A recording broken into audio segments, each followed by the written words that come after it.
جو کچھ کیا تھا اس موقع کو پیدا کرنے کے لیے حضرت ابراہیم نے کیا تھا۔ اب حال یہ ہے کہ نمرود بھی بیٹھا ہے، اس کے آیان سلطنت بھی بیٹھے ہیں، وزراء مشیر بھی بیٹھے ہیں، حکمران طبقہ بھی بیٹھا ہے، عوام بھی بیٹھے ہیں، پروہت بھی بیٹھے ہیں، پجاری بھی بیٹھے ہیں، سارے بیٹھے ہوئے ہیں۔ اور حضرت ابراہیم علیہ السلام جب حجت پوری کر لی اور ان کو کہا ان سے پوچھ لو، بڑے نے کیا ہوگا، اچھا یہ بولتے ہیں تو ان سے سوال کر لو، تو وہ اپنے ضمیر کی طرف لوٹے اور پھر پلٹ آئے دوبارہ گمراہی کی طرف۔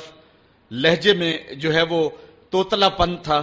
رک رک کے کہہ رہے تھے، لجاجت تھی، ٹپک رہی تھی لہجے کے اندر، بے بسی تھی۔ حکمران ہونے کے باوجود اتنا طبقہ ایک تنہا شخص سے مخاطب نہیں ہو رہا اور آنکھیں ملانے کے قابل نہیں ہے، جھکی نظریں ہیں، زبان بل کھا رہی ہے، لجاجت ہے، پیشانی اور بدن پہ پسینہ چھوٹا ہوا ہے، اور کفر کے یہ سرغنے لجاجت برے لہجے میں کہتے ہیں لقد علمت ما هؤلاء ينطقون، ابراہیم تو جانتا ہے یہ بیچارے بولتے تو نہیں، ان سے کیا پوچھیں، یہ تو بولتے نہیں ہیں۔ بس یہ کہنے کی دیر تھی،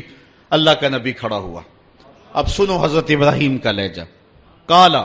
افتعبدون من دون اللہ ما لا ينفعکم شیئا ولا یضرکم اف لکم ولما تعبدون من دون اللہ افلا تعقلون۔ حضرت ابراہیم علیہ السلام نے فرمایا ان کو پوچھتے ہو اللہ کے علاوہ جو نہ نفع دے سکے نہ نقصان پہنچا سکے۔ اب ایک اور دیکھیے وار کلہاڑے کا، اف لکم، ذرا دیکھیے کیسی کاٹ ہے، بیٹھے ہیں شاہب، وقت بھی سامنے بیٹھا ہوا ہے، اللہ کا نبی بول رہا ہے، ابراہیم علیہ السلام کے لہجے کے اندر جلال ہے، اور پورے رعب کے ساتھ اللہ کا نبی اللہ کی توحید کا پیغام دے رہا ہے۔ اُفٍّ لَكُمْ، افسوس ہے تمہارے جینے پہ، اُفٍّ لَكُمْ وَلِمَا تَعْبُدُونَ مِن دُونِ اللَّهِ، اور افسوس ہے تمہارے ان خداؤں پہ جن کو تم اللہ کے علاوہ پوچھتے ہو۔ افلا تعقلون، تمہاری کھوپڑی میں دماغ نہیں ہے، ان کو پوچھ رہے ہو جو اپنے دکھ کی کہانی بھی نہیں سنا سکتے۔ اب جب دلیل سے بات نہ ہو سکے اور جب کسی کے لفظوں کی کاٹ نہ کی جا سکے تو جو طاقتور لوگ ہوتے ہیں ان کا لہجہ دوسرا ہوتا ہے، جلا دو، ٹکڑے کر دو، مار دو، بوٹیاں نوچ لو۔ انہوں نے کہا قالو حرقوہ وانصروا آلہتکم ان کنتم فاعلین، آپس میں بولے اس کی زبان تو روکی نہیں جا سکتی، اس کے لہجے کا جواب تو دیا نہیں جا سکتا، اپنے بتوں کا دفاع تو ہو نہیں سکتا، ہمارے اس معاشرے میں یہ ایک شخص کھڑا ہو گیا اور ہمارے بتوں کے خلاف بول رہا ہے، اب اس کا جواب تو تم دے نہیں سکتے، اس طرح کرو کہ اس کو جلا کے راکھ کر دو۔ آج جو ٹیری جونز نے امریکہ کے اندر کتاب رحمت کے ایک نسخے کو جلانے کا اعلان کیا ہے، یہ اپنی شکست کا اعلان کیا ہے، قرآن کی صداقت کے آگے بول نہیں سکا ہے۔ قرآن کا یہ نعرہ اگر اس کتاب رحمت میں تمہیں شک ہے تو اس کی مثل ایک صورت ہی لا کے دکھاؤ۔ یہ قرآن کا چیلنج آج بھی موجود ہے، بیروت میں، شام میں، فلسطین میں، مصر میں اور اسرائیل کے اندر کتنے یہودی ہیں جو بائی برتھ عربی ہیں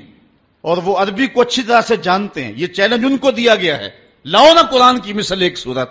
لیکن جب دلیل کی زبان بند ہو جائے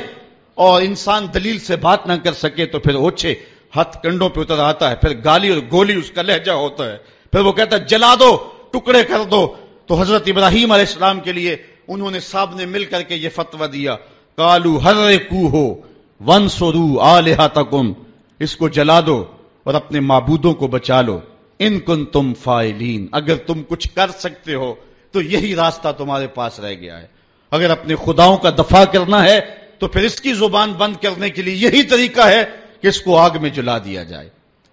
اب آگ کا آلاؤ روشن کر دیا گیا، حضرت ابراہیم کو تلوار کی ایک ضرب سے بھی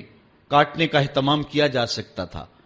لیکن رنگ کوئی اور تھے اور رب کو کچھ اور منظور تھا۔ ایک